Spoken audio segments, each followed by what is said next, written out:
Na nossa sexta aula da matéria de administração eclesiástica, no curso Bacharel em Teologia, nós paramos na página de número 24.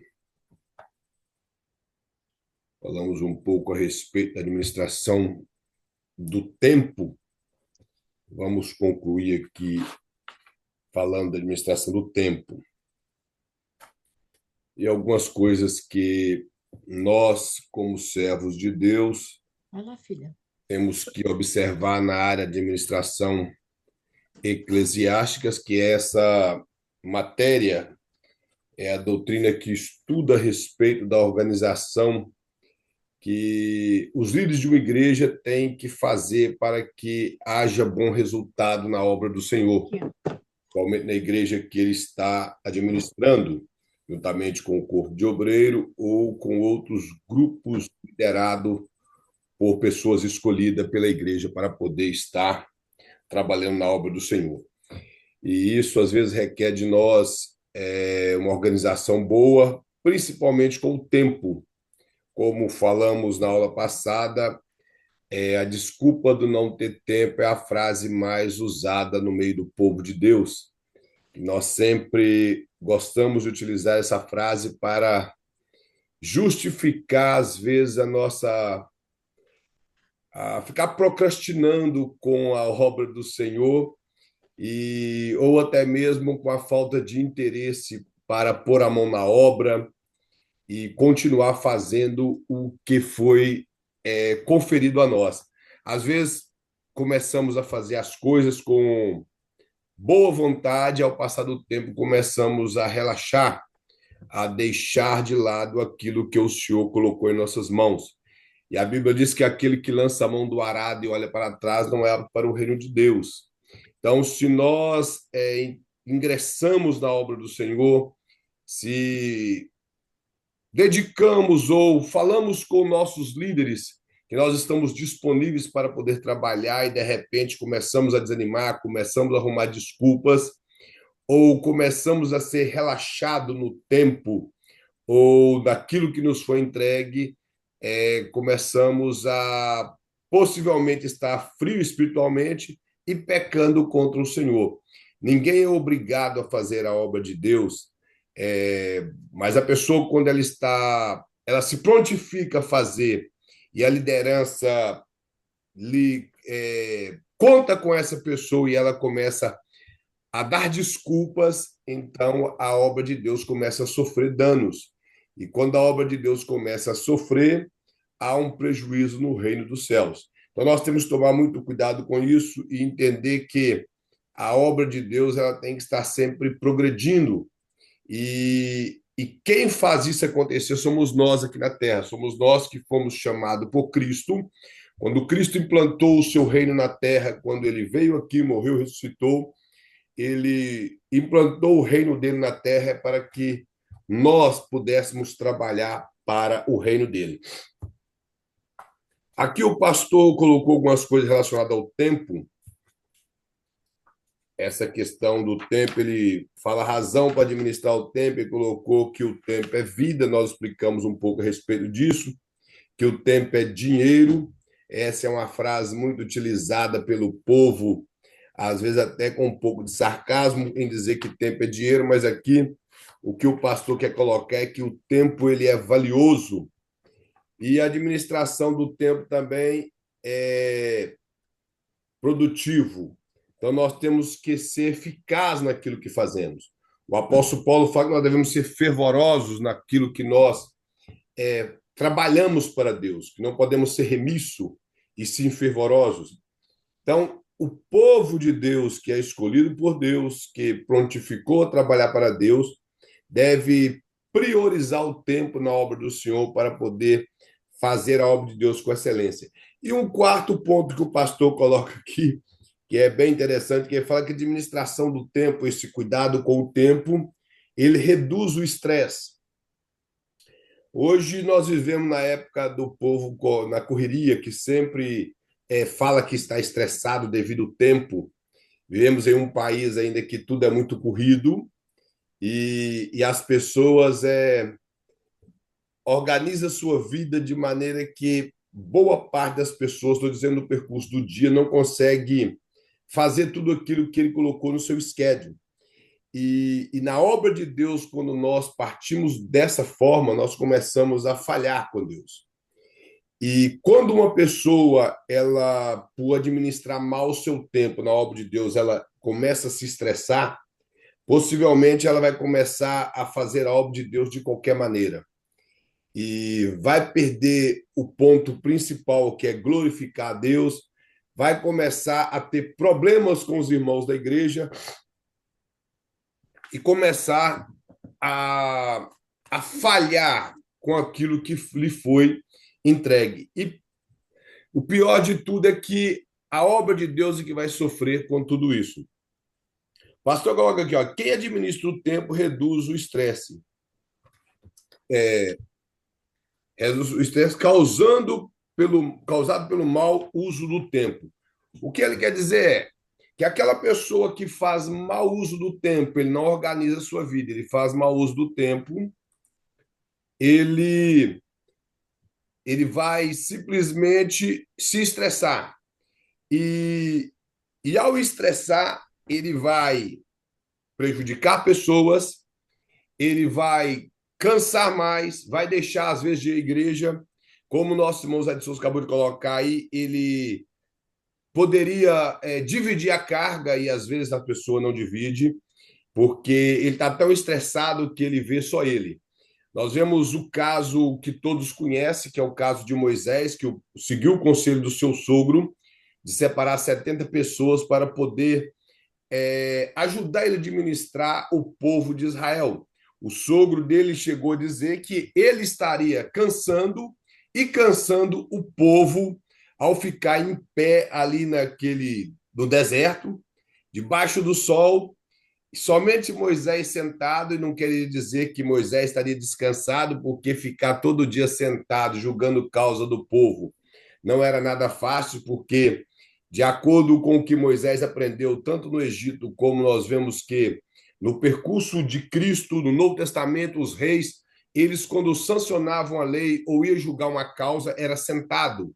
Nós vemos isso, que os juízes julgavam sentado nas portas da cidade. Então, Moisés sentava para julgar a causa porque era um costume, não porque ele era folgado. Mas a questão é que, se ele não dividisse a carga, ele teria problemas na vida dele. Por isso que o sogro dele lhe deu o conselho e ele pegou.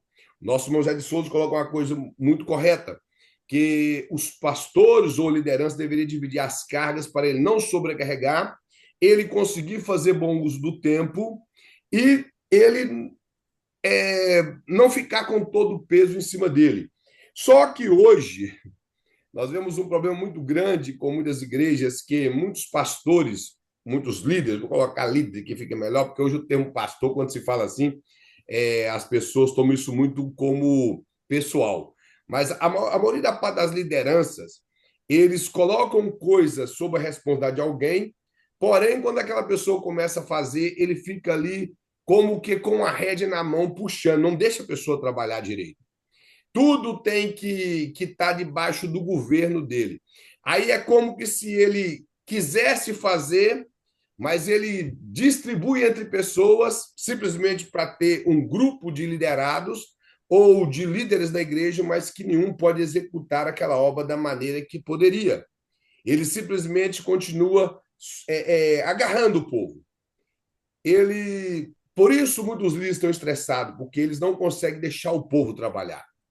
Ele separa uma pessoa para uma obra, essa pessoa começa a fazer e, de repente, ele começa a agarrar aquilo na vida da pessoa. Não deixa o dirigente do jovem trabalhar com o jovem, não deixa a dirigente do seguração trabalhar com o pessoal da oração, o dirigente do louvor. Às vezes ele nem sabe louvar, não entende nada de louvor, mas está lá dando palpite, está lá puxando a rede da liderança do louvor e atrapalhando o bom andamento da obra de Deus. Depois ele se estressa, tem um problema de saúde, como acontece aqui na América demais, que boa parte dos pastores estão estressados, estão frequentando vários escritórios de psicólogo, psiquiatra e hospitais. Por quê?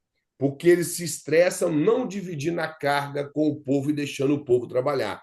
Se nós separamos pessoas para a obra de Deus essa pessoa nós temos que separar, não simplesmente para termos um grupo de líderes na igreja, mas é porque nós oramos a Deus e confiamos que aquelas pessoas irão fazer esse trabalho com excelência. O próprio Jesus dividiu a carga entre 12 apóstolos. E tem uma coisa: a Bíblia fala em Lucas 6 que Jesus passou a noite orando e depois ele separou para si 12, a qual ele chamou de apóstolos. Implica que se Jesus orou para separar a liderança da igreja que iria iniciar nos primórdios do tempo, por que que nós não iríamos fazer o exemplo de Cristo? Seguir o mesmo exemplo, orar para separar pessoas. E a partir do momento que Jesus enviou os apóstolos, irmãos, observar capítulo 10 do Evangelho de Mateus, quando Jesus envia os apóstolos, que e Lucas retrata que eles voltam alegre com bons resultados do que aconteceu, e Jesus não perguntou o que tinha acontecido, ele não ficou fazendo pressão nos apóstolos. A única coisa que ele falou foi as diretrizes que eles deveriam seguir, porque tinha pressa em anunciar o evangelho. Que ele fala para não levar dois alforjes, duas capas, que não era para poder ficar parando na rua para cumprimentar ninguém, porque o cumprimento judaico naquela época era muito longo. Então, eles deveriam ter pressa para anunciar a obra do Senhor. Esse era o padrão de Jesus. Mas nada de desconfiar que os apóstolos não seriam capazes de fazer, porque eles estavam indo em nome do Senhor. Quando nós dividimos as tarefas da igreja, temos que confiar que a pessoa que foi entregue na mão dela, ela é apta, porque nós oramos a Deus para separar aquela pessoa.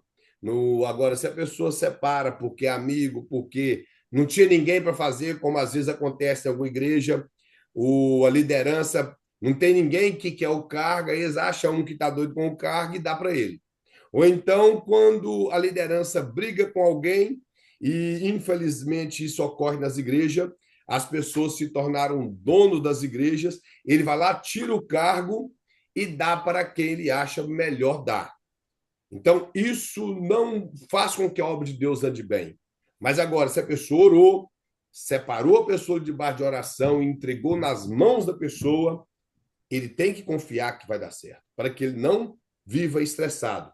E a boa administração do tempo, irmão, essa organização com o tempo, para que nós possamos trabalhar de maneira pausada, sem precisar de fazer tudo de última hora e chegar na igreja para fazer coisa de última hora, criar um programa com o grupo que nós lideramos de última hora, isso não sai perfeito, não sai bom, não sai agradável aos olhos do Senhor. E o que vai acontecer? Vai acontecer murmurações, críticas, isso causa discórdia e estresse na pessoa que não soube administrar o tempo daquele grupo que ele toma conta na igreja, ou se ele próprio é o pastor da igreja.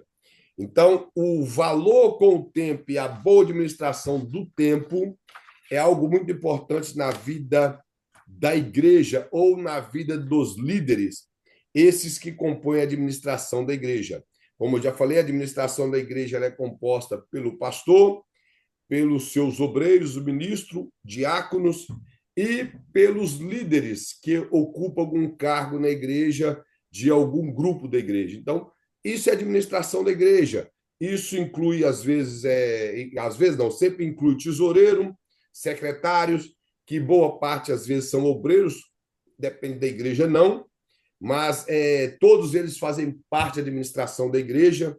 Como eu falei, a igreja como organismo, ela é algo que ela move de acordo com a ação do Espírito Santo, que nos compara com o corpo de Cristo.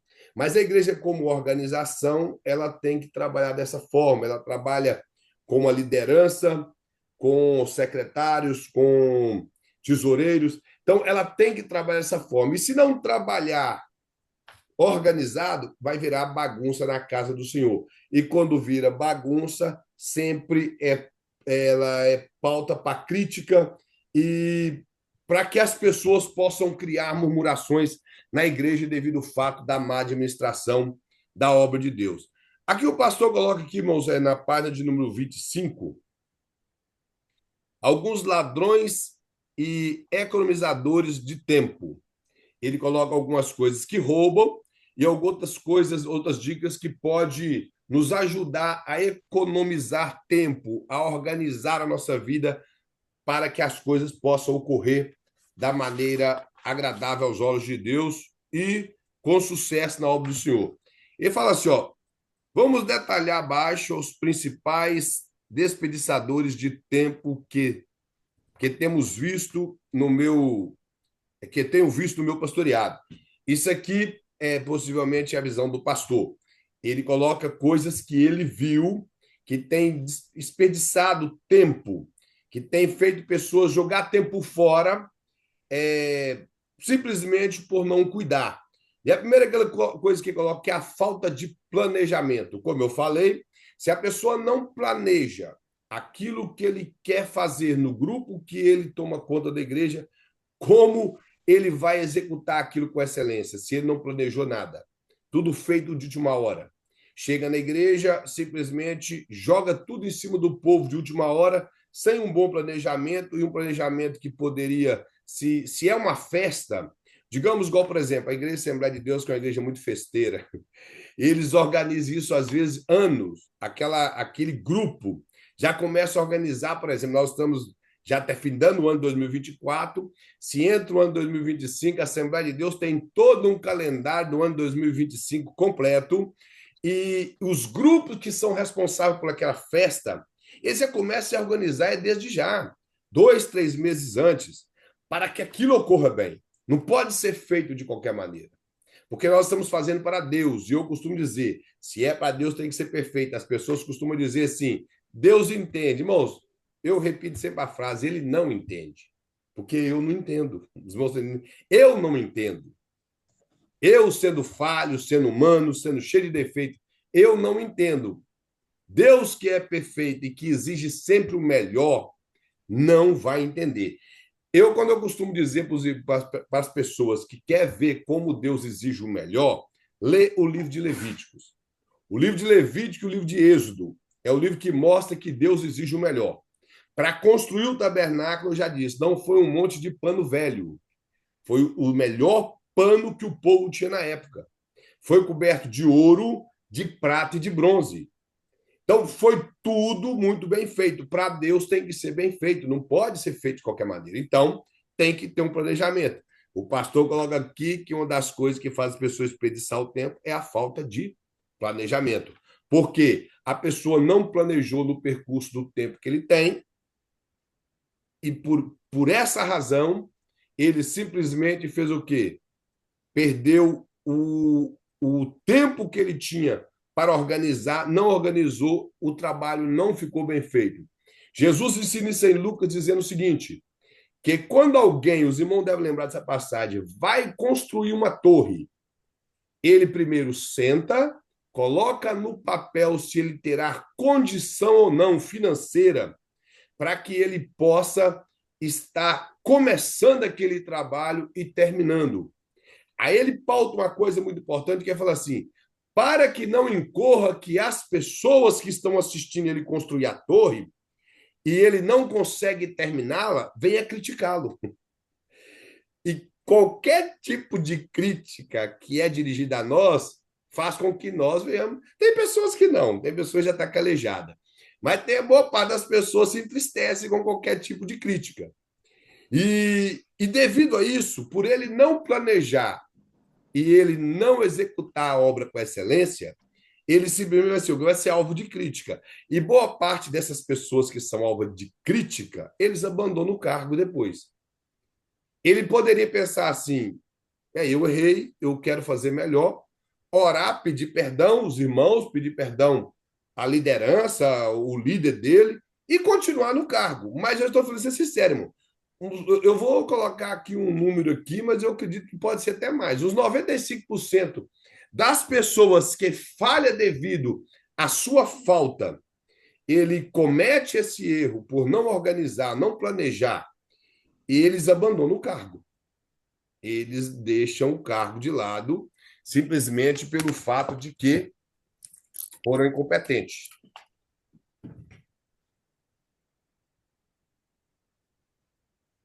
Eles foram incompetentes por não planejar bem. Então, quando sofrem as críticas, simplesmente abandonam o cargo. E isso não seria o viável. Os irmãos estão compreendendo? Então, a falta de planejamento. O pastor coloca aqui telefonemas. Possivelmente ele está falando aqui da falta de pessoas se organizar. Por exemplo, hoje aqui nós todo mundo temos telefone. Podemos comunicar com pessoas à distância a respeito daquilo que podemos planejar para a obra do Senhor. Então, se nós não pegamos o nosso aparelho para poder comunicar com as pessoas que estão ao nosso lado, para poder ajudar a trabalhar na obra do Senhor, que aparelho de telefone todo mundo tem e o dia inteiro, muita boa parte das pessoas fica no telefone se ocupando por redes sociais. Então, se quer comunicar para que a obra do Senhor saia perfeita, é fácil de comunicar. Antigamente eu entendo que antigamente era tudo muito difícil. O bom é que as igrejas, principalmente no Brasil, as igrejas são centradas em bairros. E quando o bairro é muito grande, principalmente a Assembleia de Deus, tem duas igrejas. E costuma que o povo tem facilidade de se comunicar. Mas aqui na América, por exemplo, nós congregamos em uma igreja que não é na cidade que moramos. Então, temos que ir lá. Hoje nós temos facilidade, tem grupo de WhatsApp, tem telefone para ligar e tantas outras coisas que podemos nos organizar e fazer com que dê certo. Nós não estamos aqui, irmão, simplesmente preocupando com a aparência. Quando eu falo de dar certo, eu falo de ser direcionado pelo Espírito Santo, de organizar para que o Espírito Santo possa trabalhar. Não é simplesmente embelezar ou preocupar com que de forma mecânica as coisas acontecem. Nós estamos falando de obra de Deus, de reino dos céus. Então, é organizar primeiramente na área espiritual e organizar para que tudo dê certo. Outra coisa que o pastor coloca aqui é a distração. A distração tem a capacidade de roubar o nosso tempo, fazer com que nós gastamos o nosso tempo todo com distrações. Exemplo, como eu falei aqui na questão do telefone. Irmãos, rede social é uma maravilha, é bom demais, é algo que alcança muito. As pessoas, todos os cristãos, se pudessem utilizar a sua rede social para falar pelo menos 1 minuto de Jesus por dia, seja no Facebook, Instagram, qualquer outro tipo de rede social que ele tem, seria maravilhoso. Então, a rede social bem usada é uma maravilha, mas é uma distração. A rede social é distração. Boa parte das pessoas, às vezes, está dentro da igreja, no momento de culto, nas redes sociais, dentro da igreja, e não prestando atenção no culto. Então, se as distrações nos roubar o tempo, principalmente para planejarmos algo para a obra do Senhor, como que nós vamos executar as coisas de Deus da maneira correta? Então, a distração. Os irmãos querem um exemplo de distração no meio do povo de Deus? Na Bíblia. A Bíblia fala que Jesus, ele falava da sua morte. Ele estava falando que ele iria morrer e iria ressuscitar. E em meio a isso, os discípulos estavam preocupados com quem ia sentar à direita dele e outro à esquerda. E eles estavam preocupados, estavam distraídos com aquilo ali, preocupando com posição no reino de Deus, enquanto Jesus estava falando da morte dele. Qual que é mais importante, a morte de Cristo que nos trouxe salvação ou preocupar em sentar à direita ou à esquerda de Jesus no reino dele? Irmãos? Os irmãos já viram essa passagem na Bíblia? Os irmãos estão prestando atenção como que distração é algo que rouba o nosso tempo, que rouba a nossa visão das coisas de Deus. Outro exemplo, Jesus falava para os discípulos que ele iria morrer e que todos ficariam dispersos. E Pedro chega a dizer que todos, menos ele. E tudo isso os irmãos podem observar que durante um período que eles estavam ali conversando, eles distraíram com as coisas de Deus.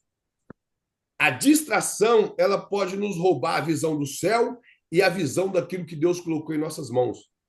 Temos que ocupar a nossa vida com as coisas de Deus. Não estou dizendo aqui, irmãos, que sua vida tem, como eu falei na aula passada, você vai ficar aí 24 horas dentro da igreja, você vai ficar o tempo todo no monte orando, na igreja orando, no quarto orando, vai trabalhar. Não estou dizendo isso, estou dizendo que quando nós nos organizamos e principalmente tiramos as distrações das coisas da nossa vida, a nossa visão vai ser o reino de Deus. A distração rouba o nosso tempo para executar a obra de Deus com excelência. Como eu falei aqui, as coisas que mais roubam hoje o tempo do povo de Deus são as redes sociais, que têm feito com que as pessoas se ocupem demais com isso e esquecem do reino de Deus.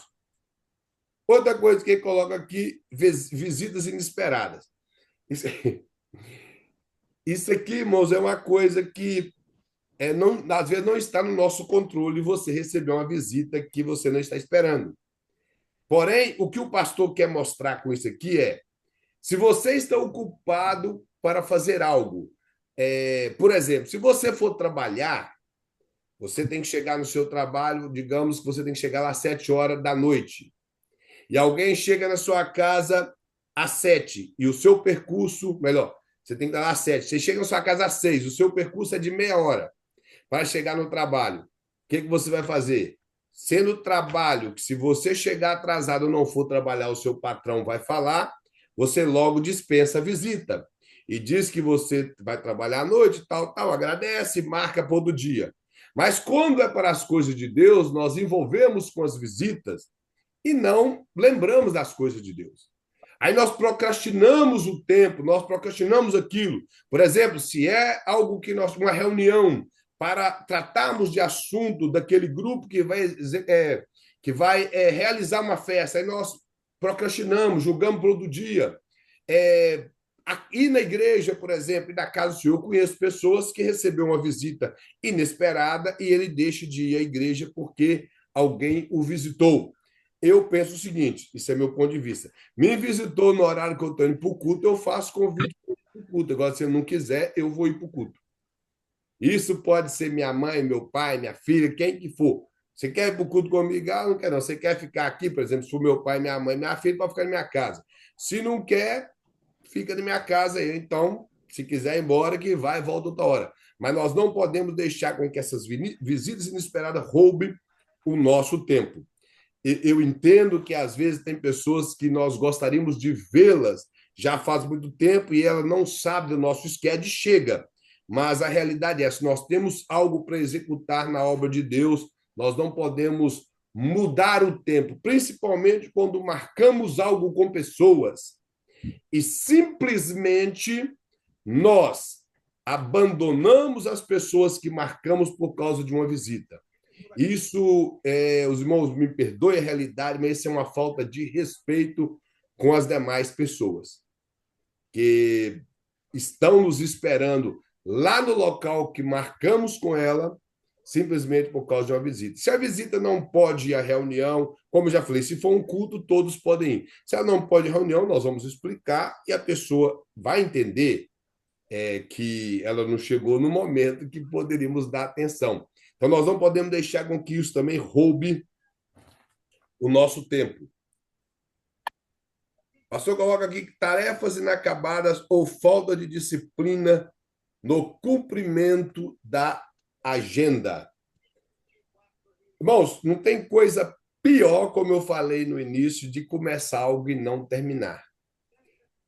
Eu conheço pessoas que têm uma facilidade muito grande de colocar a mão em determinadas coisas e ele não consegue terminar aquilo. Vou dar um exemplo. Tem pessoas que não cantam, não tem voz para cantar, mas aí ele quer cantar, então ele entra numa aula de música e ali ele começa a falar que vai aprender a cantar, aula de voz e tudo. De repente ele abandona, aí ele fala, não, minha vocação não é essa, minha vocação é tocar. Aí ele entra na aula de música para tocar, seja violão, teclado, bateria, seja o que for.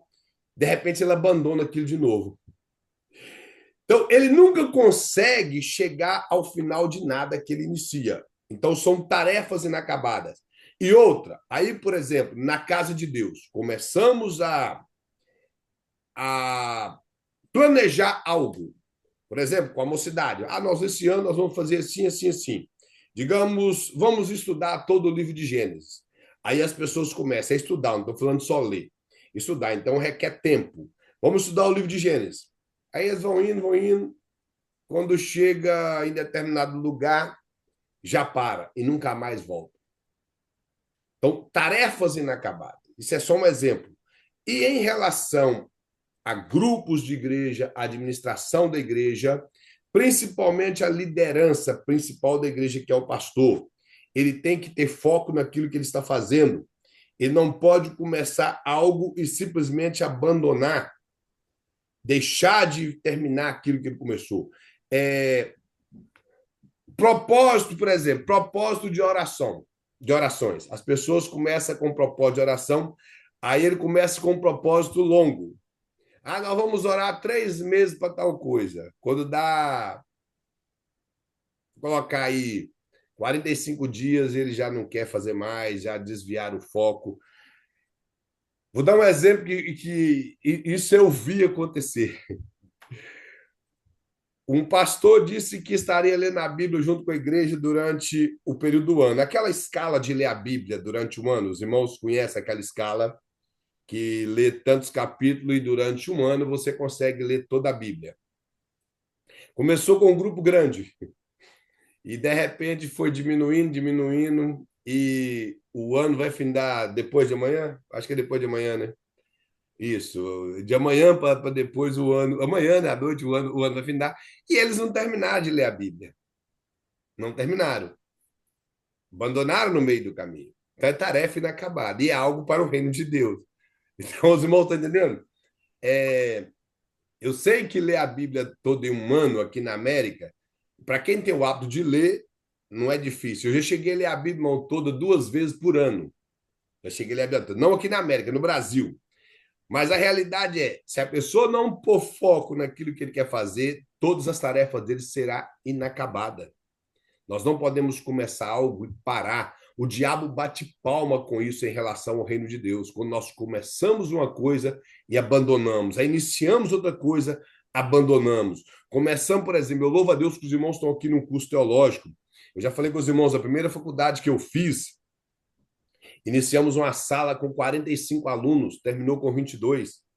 A segunda faculdade que eu fiz era a sala com uns 25 alunos. Quando chegou no bacharel, lá não diminuiu tanto, tinha 18 pessoas. Mas as pessoas abandonaram. Chega determinadas matérias, eles começam a ficar afoitos, começam a não entender, ao invés de perguntar, prefere abandonar.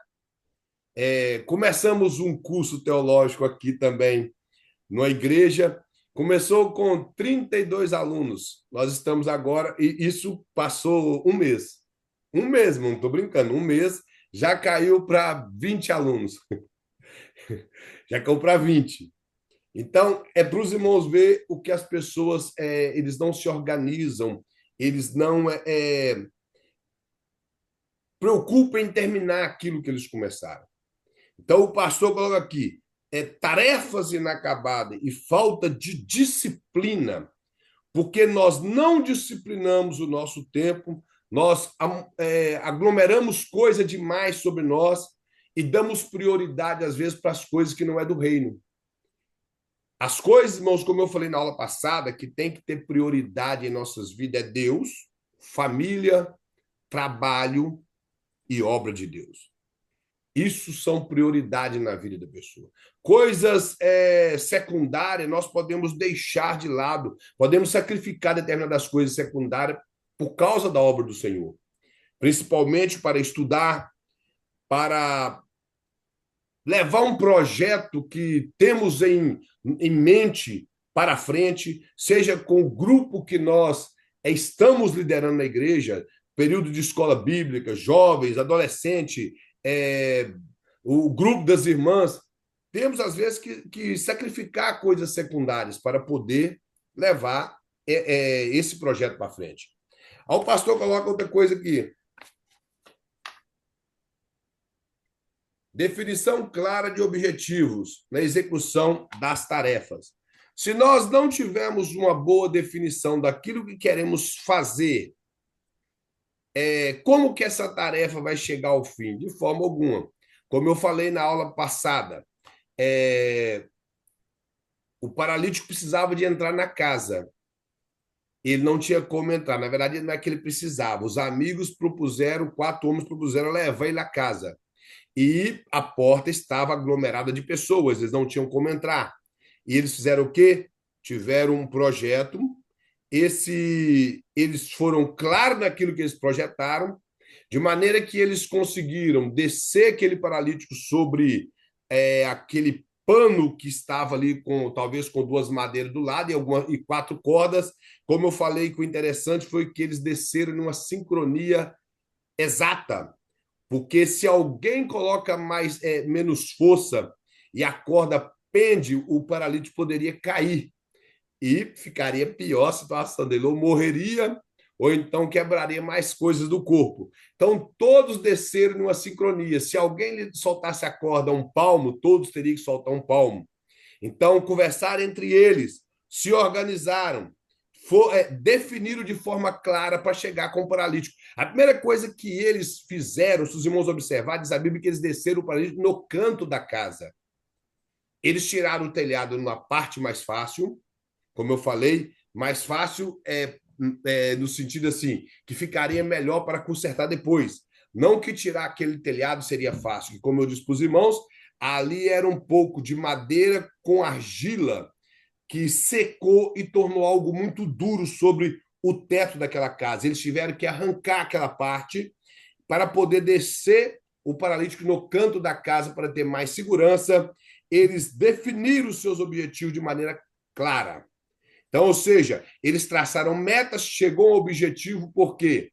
Trabalharam de maneira organizada, tiveram uma definição clara daquilo que eles queriam. E o interessante é que, se os irmãos observar, diz a Bíblia que Jesus olhou a fé deles, não foi do paralítico, foi a fé dos homens que desceram o paralítico. Ele curou o paralítico pela fé dos homens que trabalharam para descer o paralítico até o local que estava Jesus. E como eu disse, quando eles desceram, a Bíblia fala assim, que eles desceram justamente no local onde Jesus estava falando. Eles desceram o paralítico na frente de Jesus. Então, eles definiram, eles organizaram, traçaram metas e alcançou o objetivo, porque tudo foi muito claro. O pastor coloca outra coisa aqui, o ponto 7. A falta de delegação ou centralização de poder, excesso de compromisso, incapacidade de dizer não, o excesso de tarefas frequentemente paralisa pessoas não sabem por onde começar e acaba ficando imobilizada. O pastor mostra aqui, irmãos, que primeira coisa que coloca a falta de delegação ou centralidade de poder. Como eu falei no início, tem pessoas que têm esse medo. Tem liderança que tem esse medo de dar determinado poder para as pessoas da igreja. Mas vamos falar de uma igreja saudável. Uma igreja saudável é aquela igreja que o líder, como eu falei, majoritário, que é o pastor, vai delegar pessoas. Esse poder que as pessoas têm não quer dizer o poder no sentido pejorativo, que as pessoas serão carrasca na igreja para poder tratar as pessoas de qualquer maneira. O poder que nós estamos dizendo é a autoridade para que ela exerça aquela função que lhe foi confiada. Então, isso é o poder que o pastor coloca aqui.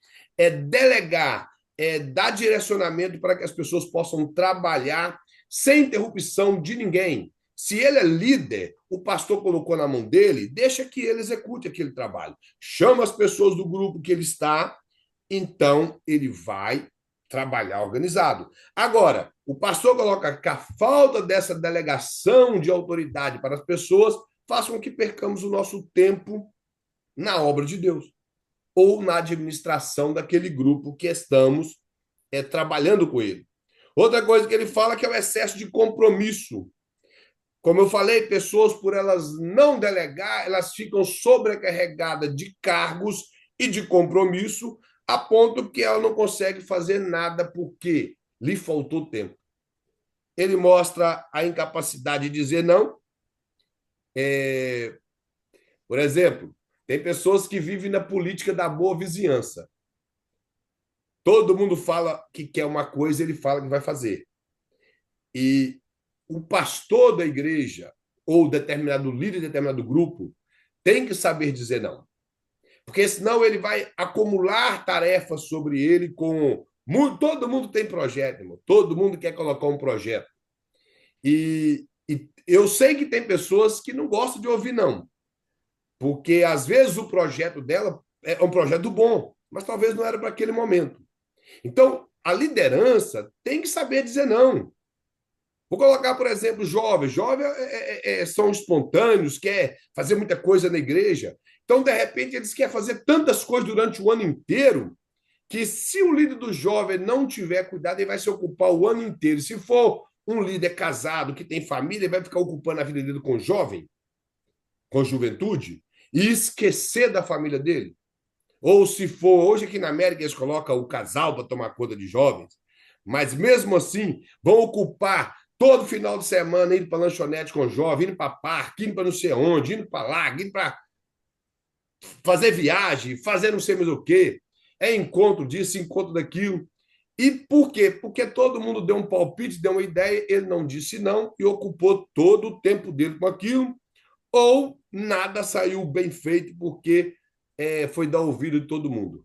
Então, o que o pastor quer dizer é: a incapacidade de dizer não faz com que o nosso tempo também seja roubado, principalmente para fazer a obra de Deus com excelência. Ele fala o excesso de tarefa é uma das coisas, como eu disse, que rouba o nosso tempo, que frequentemente paralisa a pessoa. Ele fala, a pessoa não sabe por onde começar e acaba ficando imobilizada. Ou seja, são tantas tarefas sobre ela, são tantos cargos sobre essa pessoa, que ela não sabe nem iniciar o que ela pegou sobre ela. Tudo que foi apresentado, pegou. Quer fazer tudo e acaba não fazendo nada. Simplesmente porque não administrou o seu tempo corretamente. Simplesmente sobrecarregou de tarefas que ela não teria condições para fazer. Então, nós temos que dividir tarefas na igreja, temos que delegar tarefas, temos que confiar nas pessoas, não simplesmente pegar tudo sobre nós, porque nós não daremos conta de fazer. Não daremos conta de fazer. Ponto número 8. Menosprezo ou ênfase inadequada em certas atividades. Quando nós não damos certa atenção a algumas atividades que temos que fazer, às vezes nós achamos que ela não é tão urgente ou não tem tanto valor, nós desprezamos, como o pastor coloca aqui, não damos ênfase àquilo, mas pegamos para fazer. Então, esse é o problema. Se pegamos para fazer, temos que fazer. E sabendo que tudo no reino de Deus tem valor. Tudo no reino de Deus tem valor. Nada na igreja, irmão, nada na obra de Deus. Vou colocar no reino de Deus. Vou falar igreja. Nada no reino de Deus é feito sem ter uma recompensa. O apóstolo Paulo fala que todo trabalho que nós exercemos para Cristo tem uma recompensa. Então, não importa. Uma das coisas, por exemplo, que muitas pessoas não dão valor, somente no Brasil, porque no Brasil eles ficam, às vezes, ali ao lado de fora, seja no inverno, só não ficam na chuva. Apesar do inverno do Brasil não ser tão rigoroso, mas ficam os porteiros da igreja. Existem pessoas que passam na igreja e nem sequer dão uma boa noite à paz do Senhor para o porteiro. Então, isso é feio. E o porteiro que faz aquilo ali, ele faz com muito afinco, que faz com muito amor, mostrando que toda a obra de Deus não tem valor. Primeira coisa, tudo que passa para entrar na igreja passa pelo porteiro. Então, passa pelo porteiro, ele tem que estar atento a tudo que está passando na igreja. E as pessoas, às vezes, não dão valor a isso. Mas no caso aqui, eu coloquei Já é uma falta de educação, né? ação bastante ainda. Não cumprimentar o irmão, às vezes, que boa parte dos porteiros, somente na Assembleia de Deus, são aqueles senhores mais de idade que alguns, na verdade, por exemplo, eu conheço pastores, porteiros na Igreja Assembleia de Deus do Coelho no Brasil, que, na verdade, eles entrou na porta novo, eles envelheceram na porta. Mas é porque eles gostavam de fazer aquilo. Isso mostra que tudo tem valor. Nada pode ser menosprezado. E tudo aquilo, irmãos, que foi apresentado para nós e nós pegamos para fazer, temos que fazer com amor. Não pode ser feito com menosprezo ou não ser feito simplesmente porque nós não damos valor, que não damos ênfase àquilo. O pastor coloca mais aqui. A indefinição de prioridade e cobranças incompleta. Aqui está complicada a letra aqui, assim, porque minha apostila é escura. Deixa eu só olhar aqui. A apostila veio escura, Kleber. É ruim para ler. Pensei que era só a minha. Não, é ruim para ler. Tá aí, definição de prioridades, cobranças incompleta e descontínua.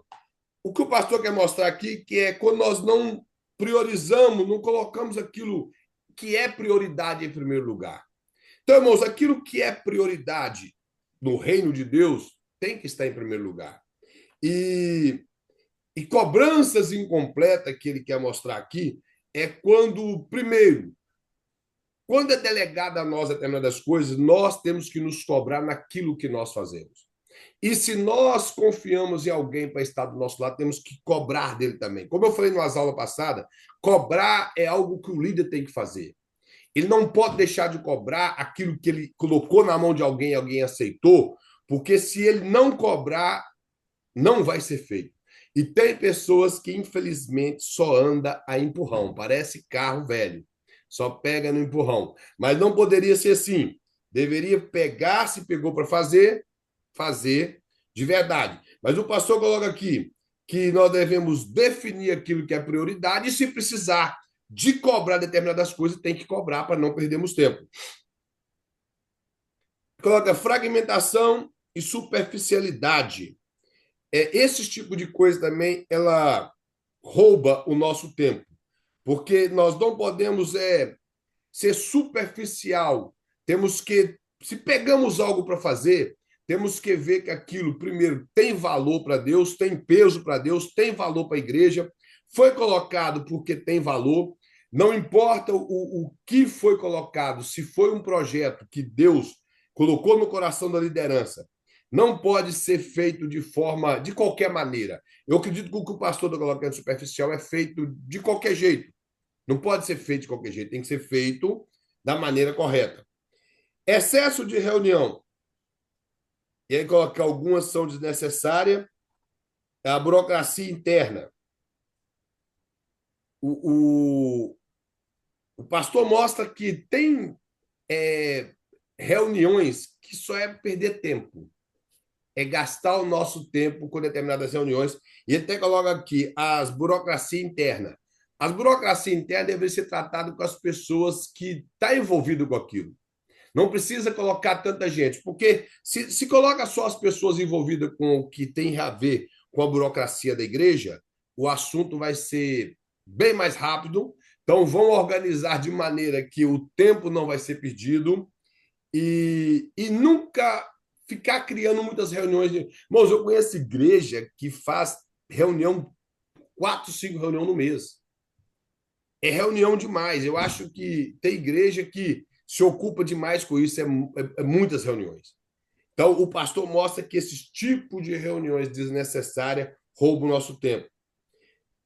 Uma coisa que eu coloquei, que está repetindo em cima, que é não definir as nossas prioridades, eu já falei a respeito disso.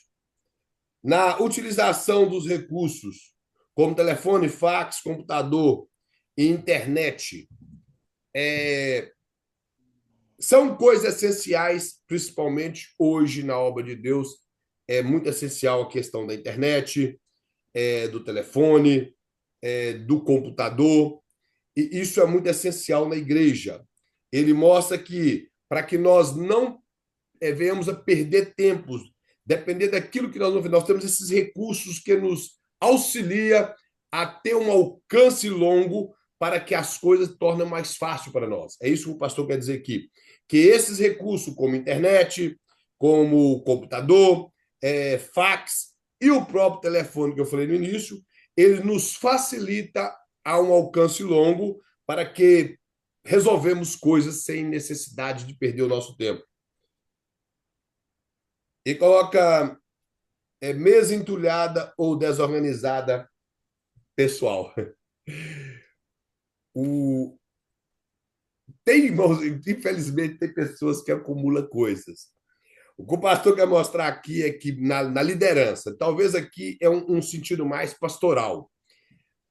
O pastor que não organiza o seu gabinete, não dá prioridade para assuntos e organiza as pautas dos assuntos que ele precisa falar e ter o tempo para se organizar, para estudar, para preparar um estudo, para preparar a pregação dele, ele pode perder todo o seu tempo e não fazer nada com excelência.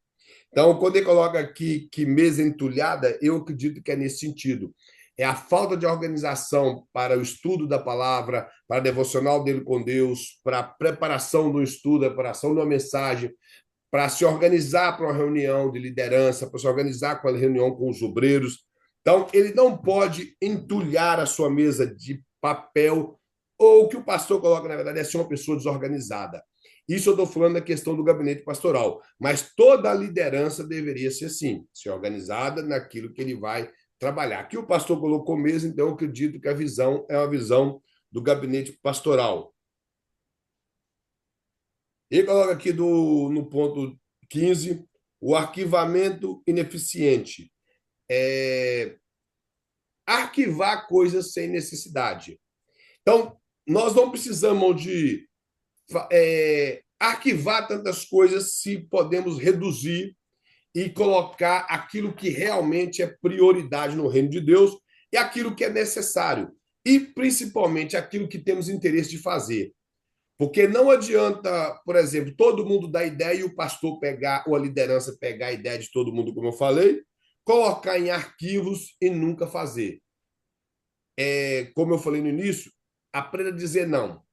Se acha que não vai fazer, é melhor falar não. Sem precisar de colocar no agenda, sem precisar de colocar no computador, colocar num papel sobre a mesa, mas simplesmente falar: olha, nós não vamos fazer, eu acho melhor não, isso não é um projeto da igreja, ou se aquele projeto pode ser para longo prazo, virar e falar, o irmão fica com o projeto aí, mais para frente podemos ver a respeito do projeto do irmão, mas por enquanto não. Melhor do que ficar arquivando coisas sem necessidade alguma para ficarmos preocupados com aquilo. E quando arquivamos coisas sem necessidade, somente escrevendo ou colocando em computador, o pastor mostra aqui que isso é um ladrão de tempo, que poderíamos estar fazendo outra coisa melhor para a obra do Senhor ou para a organização que estamos tomando conta. Como eu falei aqui, prioridade, nós estamos falando de igreja, porque a administração que é eclesiástica, então tem a ver com a igreja, com a eclesiologia. Então, nós estamos falando do reino de Deus. O pastor coloca aqui algumas dicas para economizar tempo. Ao contrário do primeiro ladrão de tempo, é o planejamento. Então, o pastor coloca aqui toda hora aplicada em planejamento eficiente, poupa 3 ou 4 na execução e produz melhores resultados. Então, o planejamento é isso. Ele aplicado, ele vai ser um planejamento eficiente que vai poupar 3 ou 4 na execução.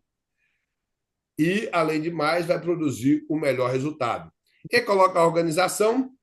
A organização é um outro fator facilitador na execução das tarefas, uma aliada do tempo, ela deve existir principalmente nas informações, que seria estar relacionado a telefonemas. Quando nós organizamos, nós facilitamos as tarefas e temos condições de comunicar à distância, e o pastor coloca que isso vai dar muito valor, principalmente nas informações. Aqui ele coloca a delegação, como eu já falei, a distribuição de tarefas para outras pessoas, a fim de liderar o tempo para tarefas mais importantes. É a chave da administração eclesiástica, ou seja, as tarefas mais importantes nós vamos separá-las e entregar na mão de pessoas com capacidade para exercer aquela tarefa. Outra coisa, irmão, uma liderança Ele tem que conhecer, já que estamos falando aqui de delegar tarefas, conhecer a pessoa que realmente tem facilidade naquela tarefa. Os irmãos estão entendendo? Porque se uma pessoa, exemplo, o apóstolo Paulo, no capítulo 12 da carta aos Romanos, ele mostra alguns dons espirituais, dons ministeriais e alguns dons de serviço que nós chamamos, que seria aquele dom natural.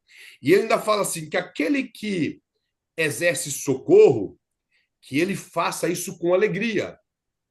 Aquele que administre bem. Então, o pastor, quando ele conhece as suas ovelhas e conhece o seu corpo de obreiro, ele sabe a capacidade de cada pessoa naquilo que ele tem. Por exemplo, nós não podemos colocar uma pessoa para ensinar se ele não tem um ministério do ensino. Ele não vai cooperar com a liderança da igreja na área do ensino se ele não tem o ministério do ensino. Nós não podemos separar uma pessoa que não tem o Ministério do Ensino para ser um professor de escola bíblica dominical só porque ele roda com a mão na orelha e fala em línguas estranhas. As igrejas pentecostais têm esse problema. O camarada falou língua estranha alto, separa para obreiro. Separa para professor de escola bíblica. Aí chega lá, lê a lição da escola bíblica, fica perdido. O irmão faz uma pergunta simples para ele, ele não consegue responder, aquilo gera uma polêmica na igreja. Então, delegar cargos na igreja o pastor tem que conhecer as pessoas que têm condição de executar aquele cargo. Uma pessoa, por exemplo, que ele administra qualquer coisa. Qualquer coisa. Se ele tem esse dom de servir, de administrar qualquer coisa da mão dele, ele vai saber administrar. Os irmãos já reparou que tem aquelas pessoas que ele tem facilidade de socorrer? E quando o apóstolo Paulo fala que ele faça com alegria, o exemplo é o seguinte, por exemplo, eu estou sempre disposto para alguém. Eu falo, ó, pode contar comigo. Aí, de repente, a aula acaba aqui 10 horas, eu gostaria de dormir. Aí, de repente, alguém me liga 10h30 e fala comigo, meu carro quebrou, cai em Marlboro. Tem como você vir me buscar? Aí eu posso ir ou não ir. Mas se eu for, que eu faça com alegria. Não adianta eu ir murmurando, que tribulado, por que ligou para mim, por que não ligou para outro, por que não chamou o tow, e por que não abandonou o carro lá para pegar amanhã e pagou um táxi ou pagou um Uber. Vocês estão entendendo? Aquela pessoa que tem esse dom de serviço, irmão, ele vai cantando. Ai, louvando a Deus. Muitas pessoas uns vão murmurando, outros não, mas aquele que tem o dom, ele vai com muita alegria. Então, o que eu quero dizer é, pessoas que têm facilidade de trabalhar com jovem, o pastor tem que ter a visão para colocar ele para trabalhar com jovem. Aquela pessoa que tem a facilidade de trabalhar na administração financeira da igreja, o pastor vai colocar ele lá. Hoje em dia, a pessoa, simplesmente porque tem uma empresa, aí o pastor coloca ele lá como tesoureiro, porque pensa assim, já que ele ganha bem na empresa, ele não vai roubar da igreja. Primeira coisa que eles pensam é assim, isso não tem nada a ver uma coisa com a outra. A pessoa, irmão, que vai trabalhar na obra do Senhor tem que estar sendo de acordo com aquilo que ele sabe fazer. Quem não sabe mexer com jovem não tem que mexer com jovem. Quem não sabe ensinar não tem que ser professor de escola bíblica. Uma pessoa não tem capacidade de mexer com adolescentes, o que vai caçar lá? Se eu, por exemplo, eu consigo dar escola bíblica para adultos, consigo dar uma aula de teologia, mas eu não sei dar escola bíblica para criança. Isso eu falo, irmão, de verdade, eu não sei dar escola bíblica para criança. Eu sou um professor, mas se me colocar para dar escola bíblica para criança, possivelmente eles não vão entender nada. Eu não teria condição de dar escola bíblica para criança. Aí alguém vai assim, mas ele é professor de adulto, não sei da escola bíblica para criança. Então, cada um esteja sendo delegado de acordo com aquilo que ele sabe fazer. Não pode colocar pessoas fora do lugar, porque a Bíblia fala em Efésios 4, versículo de 11 a 16, que o corpo de Cristo, a administração ali do ministério é dada à igreja para que o corpo trabalhe em sincronia. Que a igreja vai trabalhando em sincronia, não para que possa trabalhar de qualquer maneira. E só pode trabalhar em sincronia se as pessoas estiverem no lugar certo. Se não estiver no lugar certo, vai trabalhar e não vai ter sucesso. Realmente, como nós você coloca, é o dom de Deus em cada situação e cargo que cada pessoa tem. Por exemplo, eu eu tenho capacidade de dizer não quando é me dado um cargo que eu não consigo fazer. Eu falei, irmão, eu realmente não consigo fazer. Então, passa para outro. Vai ter outro aí que Deus levantou, porque eu não consigo fazer isso. Mas tem pessoas que não sabem dizer não, pega tudo. Tudo que dá para fazer, ele vai lá pegando, pegando. Quando ele está com 10 cargos na igreja e não faz um com excelência, de tanto pegar cargo. Ao passar alguns benefícios da delegação, alguns benefícios que temos. Ele fala: o primeiro benefício da delegação facilita o trabalho do pastor.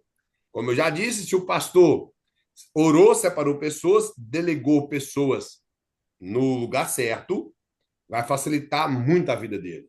Segundo, aumenta a produtividade, porque ninguém pode fazer nada sozinho. Se trabalhamos em conjunto, as coisas irão produzir mais, bem mais do que uma pessoa sozinha. Segundo, a delegação dá oportunidade a outros de desenvolver a capacidade de liderança. Se a pessoa tem medo, ele não vai delegar ninguém para ser líder. Mas se ele não tem medo, ele reconhece o chamado que Deus tem na vida dele. Vou dar o exemplo de Arão. Se a vara floresceu e deu fruto, ele não precisa ter medo. Se ele tem um chamado de Deus na vida, ele não precisa ter medo de nada. Aí tem que as pessoas que ele mereceu, eu não posso pôr muito poder, porque a pessoa vai dividir igreja. A pessoa vai roubar a minha igreja. A pessoa vai causar problema. Irmãos, um homem de Deus que tem uma igreja saudável não preocupa com isso. Eu sei que hoje em dia, irmãos, muitas igrejas têm esse problema de divisão de igreja. Eu sei que tem isso. Mas a questão é, o homem de Deus, ele vai separar pessoas que são de Deus, por isso ele não vai ocorrer esse problema. E se ele delega essas oportunidades para essas pessoas desenvolver, terá líderes capacitados na igreja para liderar. Por exemplo, a maior igreja do mundo, que é a igreja de David Wong Shu, foi igrejas que foi, eu não vou dizer, eu vou usar a linguagem aqui, mas não é o que eles fizeram. Só que é o exemplo que muitos tiveram, que é como que a igreja é dividida em células. As igrejas dividem em célula, as pessoas colocam líderes para trabalhar com pessoas, desenvolver aquelas pessoas para trabalhar com outras pessoas. A igreja do David Wong Shu não houve racha, não houve partidarismo algum. Ela simplesmente cresceu e tornou-se a maior igreja do mundo. Porque ele delegou pessoas para trabalhar, que delegou outras pessoas, que treinou outro e que treinou outro.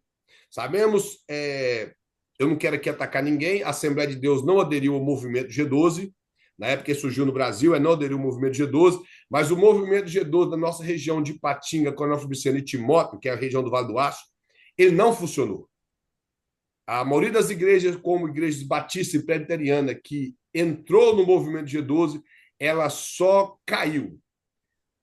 Igrejas como a Quadrangular, que ela pegou um pouco do exemplo do movimento G12 e ela trabalhou com esse movimento de célula, ela cresceu bastante. Mas boa parte das igrejas teve muito prejuízo por aderir ao movimento G12. Mas o que eu quero dizer é que a delegação de pessoas para trabalhar na obra de Deus faz com que a obra avance com mais... o termo seria sucesso, mas eu quero dizer com mais... teria mais fruto a obra do Senhor quando se delega pessoas para desenvolver na obra de Deus.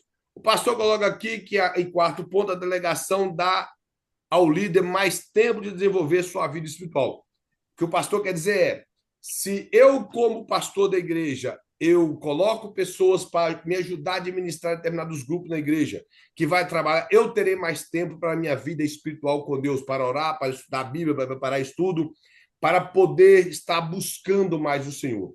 Então, quando a pessoa acumula com todos os cargos da igreja, com a preocupação de quem está na frente de determinado cargo, ele não vai ter tempo para nada.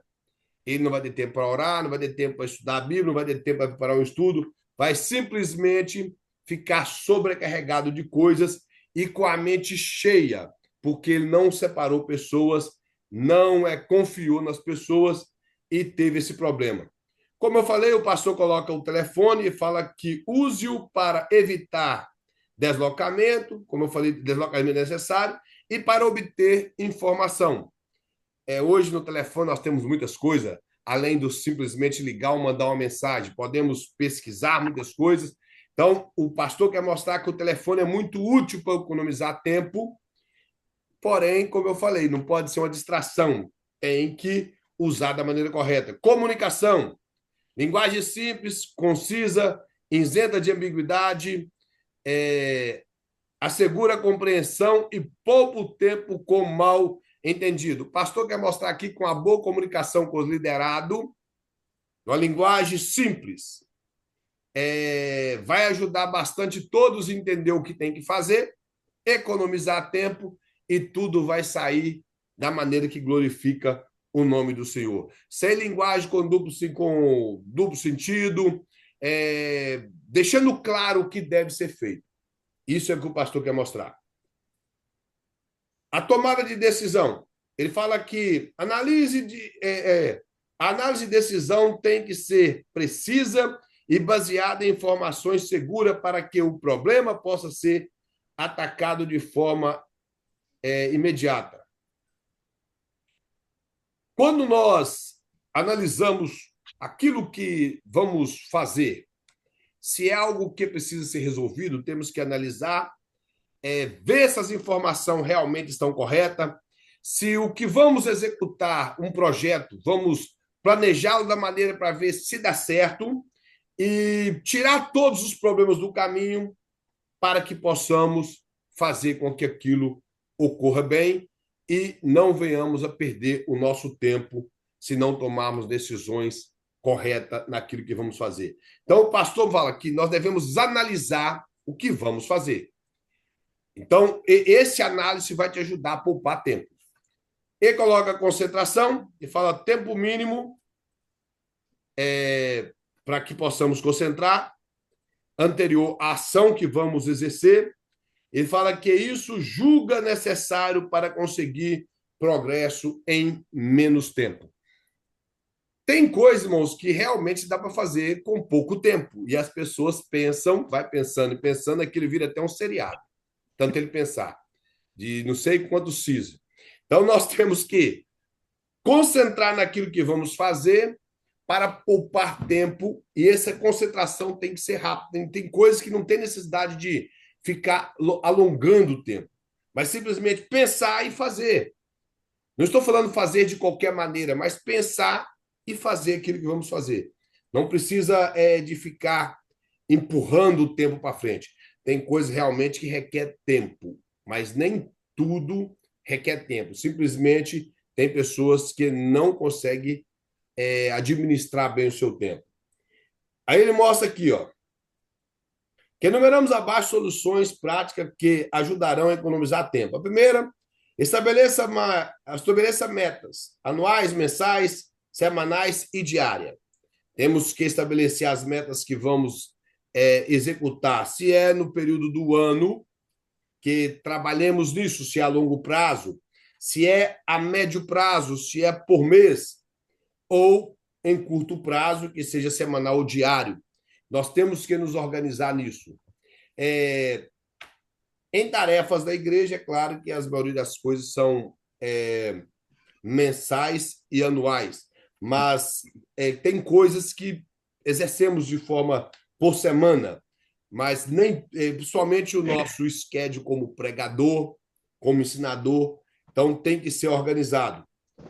Programe as suas tarefas e atividades da semana e do dia sem função, em função dessas metas. Que aquilo que nós temos que fazer toda semana ou todo dia, nós temos que traçar metas. Isso eu estou dizendo no reino de Deus, a administração da casa do Senhor. Se precisamos de fazer todos os dias, temos que traçar metas para não virmos a fracassar naquilo que temos que exercer durante a semana ou durante o dia. Ele fala, faça as coisas em ordem de prioridade. Coloca no topo aquilo que deve ter primazia até chegar ao fim daquilo que não precisa tanta urgência. Isso facilita bastante. Saiba onde seu tempo é realmente empregado. Isso nós temos que ter em mente. do mesmo jeito que as pessoas sabem onde o seu dinheiro é empregado e deveria saber onde o tempo também é empregado, principalmente em relação ao que é a administração da igreja, saber a maneira correta e onde o seu tempo está sendo empregado. E fala, estabeleça data e hora para início e fim de cada atividade. Isso aqui, irmãos, conclui tudo para mim, porque se nós não estabelecemos uma data para iniciar determinadas coisas e terminar, nós vamos ficar nada mais, nada menos que desorganizado em tudo que nós queremos fazer no reino de Deus. Por exemplo, um culto. Um culto tem que ter hora de começar e hora de terminar. Isso é uma meta que consta no estatuto de todas as igrejas. E não quero dizer que um culto não possa passar do tempo, não estou dizendo isso. Mas o que eu digo por exemplo, um culto que todas as vezes ele é desorganizado é uma falta de estabelecer meta para aquilo ali e de tempo. Agora, eu peguei uma coisa simples, um culto. Agora, imagina o trabalho de escola que o pastor ele falou aqui, ele deu um tempo para os irmãos entregar.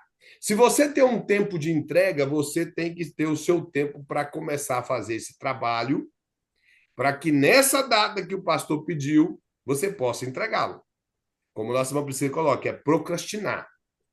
É a pessoa que vai empurrando o tempo. Amanhã eu faço. Ah, não, depois de amanhã eu faço. Aí depois realmente ele tem uma atividade que não dá condição dele fazer. Aí essa atividade lhe proporciona um cansaço que ele não tem como superá-lo. Aí ele chega nesse dia depois do que ele não teve como fazer, muito cansado, ele vai descansar. Quando ele menos viu, o seu tempo acabou e não conseguiu entregar aquele projeto na data certa. Então, nós temos que ter data para iniciar e uma data para entregar a atividade ou para executar essa atividade.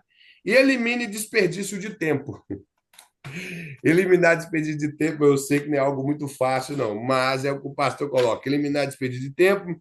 Na página 27, ele coloca: utilize uma agenda ou um calendário de reuniões. Isso aqui tem a ver com as reuniões de igreja, deve ter um calendário para se pautar ali suas reuniões, os dias corretos. E como eu falei, uma própria reunião, irmãos, ela tem que ter um tempo para iniciar e um tempo para terminar. Não pode ficar aquelas reuniões que os assuntos não são abordados na reunião, como nós vamos ver mais aqui abaixo, e a reunião ninguém sabe o que aconteceu e para que ela foi feita. As pessoas entrou na reunião com uma perspectiva e saiu de lá sem entender nada. Aí ele fala, cria uma lista de afazeres. Isso serve para qualquer coisa na igreja, para qualquer grupo. Quando se vai fazer determinadas coisas, determinado tipo de festa, tem que criar ali uma planilha para que possamos saber o que estamos fazendo. Ele coloca aqui que para mim entra em uma coisa que é organizar as tarefas. Então, temos uma lista, uma planilha de coisas a fazer, organizamos as tarefas com o grupo que vai fazer, com a pessoa que vai fazer. E organize seu acesso com rapidez e informações usadas com frequência. Devemos nos organizar dessa maneira, ter acesso rápido às informações que nós vamos fazer. E principalmente aquilo, irmão, que nós fazemos todos os dias. Na casa do Senhor, a maioria dos pastores, principalmente dentro da Assembleia de Deus, que todos os meses tem uma reunião chamada reunião administrativa da igreja, eles já têm ali pautado o que vai falar em relação a seja qualquer coisa, finança, distribuições de cargo, entrega de cargo, criar coisas na igreja, e esse tipo de coisa já vem pautado. Igrejas como a Presbiteriana da mesma forma, igrejas como a Batista.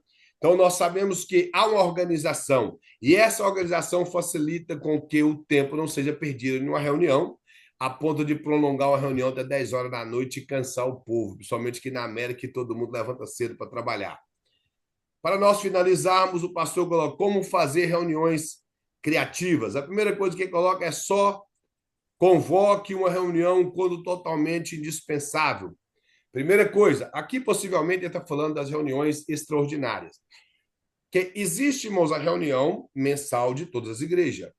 A nossa igreja, Assembleia de Deus, sempre ao findar o mês, nós temos uma reunião para pautar as coisas da igreja. E existem reuniões extraordinárias, que boa parte delas só são feitas quando há problema. E isso eu acho uma perda de tempo. Alguém deu problema na igreja, um obreiro que deu problema com o pastor, ele convoca ali aquela reunião extraordinária e gastando tempo, aquelas discussões inacabáveis dentro da reunião, que no final das contas ninguém saiu edificado em nada. Então, o pastor coloca aqui que se deveria convocar uma reunião, eu acredito que seria uma reunião extraordinária, quando realmente o assunto for extraordinário, for algo que vale a pena. Então, deveria ocupar-se com isso. Ele fala estabelecer objetivos nessa reunião. Como eu falei, a reunião teria que ter ali os seus pontos principais e que realmente valeria a pena falar sobre aquele assunto. Elabore uma pauta fixando o tempo para cada assunto. Da mesma forma que nós preparamos um esboço, onde nós temos um tempo determinado ali, principalmente eu penso assim, na nossa introdução, no desenvolvimento da mensagem em cada ponto dela, seja ela de 2 ou 3 pontos, e na conclusão deveríamos também ter nas nossas reuniões. E levando em conta que de cada ponto pode surgir algum questionamento ou algum adendo naquele ponto da reunião que pode acrescentar de 3 a 5 minutos. Então, nós vamos organizar para que tudo ocorra bem. Ele fala, coloca só as pessoas às quais o assunto interessa. Como eu falei, se vai convocar para uma reunião, convoque pessoas que estão interessadas no assunto. Tem pessoas, irmãos, que vão na igreja que não sabem nem o que é uma reunião, ou para que serve uma reunião. Então, ele está ali por estar, porque ele foi convocado. E o que o pastor quer mostrar aqui, que para que uma reunião seja criativa, coloque as pessoas que estão interessadas nas coisas e que sabem o que tem a ver uma reunião administrativa da igreja, uma reunião que tem a ver com a administração eclesiástica. Porque tem pessoas na igreja que nem sabem nada da igreja. Então, essas pessoas estarão ali, não sei por qual motivo. Ele fala, mantenha o rumo da discussão. Bom, eu nunca vi acontecer tanto no meio do povo pentecostal uma reunião que toma rumos aleatórios que chega a ser cansativo. Começa falando, por exemplo, vamos fazer uma festa na igreja e essa festa eles querem fazer uma janta. Aí pergunta ali a respeito do que acharia melhor fazer de carne. Quando assusta, o pessoal está falando de outra coisa. Dá ali 2, 3 palpites a respeito da carne, que é mais fácil de fazer, ou não sei, ou que todo mundo comeria sem problema. Mas, de repente, que cada um fazer. Quando assusta, eles estão falando de outra coisa. Aí eles estão lembrando do churrasco que eles participaram no Thanksgiving, ou, sei lá, no 4 de julho. E esquece do assunto da reunião. Então, o que o pastor quer mostrar é ter foco naquilo que está sendo tratado na reunião. Porque senão a reunião não vai ter nada importante e ela não vai ter objetivo essa reunião. E tampouco, como o pastor coloca, vai ter nada de criativo nela. E o 6º ponto, ele fala assim dizer a conclusão. Isso são coisas que é pautada na reunião normal mesmo. E o último, ele fala, faça o acompanhamento de todas as decisões tomadas. Ou seja, tudo aquilo que foi tomada a decisão na reunião, o líder tem que acompanhar aquilo ali para ver se vai dar certo. Seja o líder do grupo que for, ele tem que acompanhar as decisões, principalmente na mão de quem foi posto. Não é simplesmente pôr na mão da pessoa e deixar para lá. Ele tem, como eu falei no início da aula, o pastor falava a respeito disso, ele deve se organizar, pôr na mão das pessoas e acompanhar para ver se as pessoas estão fazendo e fazendo com excelência. Então, as tomadas de decisões devem ser acompanhadas pela liderança. E, como eu disse, manter o foco da reunião é uma das coisas mais importantes para mim em uma reunião. Não perder o foco da reunião. Os assuntos pautados ali, se são 6 assuntos, que eles sejam pautados com excelência e que todos entendam o que foi falado. E aquele a quem foi delegado algo, que ele faça com excelência. Para terminarmos, o pastor coloca critérios que classificam, critérios de classificação das tarefas e compromisso. Primeiro parágrafo ele coloca aí, irmãos. Os critérios de classificação das tarefas e compromissos são pontos fundamentais para corrigirmos nossos desperdiçadores de tempo. Então, o que o pastor quer dizer? Que essa classificação de tarefa, ou seja, nós nomeamos tarefa e nomeamos pessoas, e as pessoas que têm compromisso com aquilo que foi colocado em suas mãos para fazer, isso é de suma importância para que o nosso tempo seja proveitoso. Tudo aquilo que vier na nossa mão, diz a Bíblia em Eclesiastes, que nós devemos fazer e fazer com excelência. Fala assim, tudo que tiver a mão para fazer, faça. Porque para onde irão as pessoas que venham morrer, lá não tem tarefa alguma para fazer. Resumindo o versículo. Então, façamos enquanto estamos vivos. Lembrando que tudo que é delegado a nós na igreja, que temos para fazer, tudo tem uma recompensa dos céus para nós. Então, irmãos, nós vamos ficar por aqui. Na próxima aula, eu vou elaborar uma aula para poder aqui conversar com os irmãos a respeito dessa, continuando essa tarefa, que a apostila acabou, mas nós estaremos na nossa última aula, sétima última aula, na próxima segunda-feira. Lembrando aos irmãos que quem não viu, vai lá e vê no grupo que o pastor colocou a data de entrega do trabalho, e o trabalho são responder as perguntas que está aqui no final da apostila. E todo o questionamento está dentro, o questionário está dentro da apostila para que os irmãos possam estar tendo o seu trabalho entregue na data correta. Bom, vamos fazer a nossa chamada. Irmã Ruth, Irmã Maria, Irmão Washington, Irmão José de Souza, Irmã Lúcia, Irmã Angiane,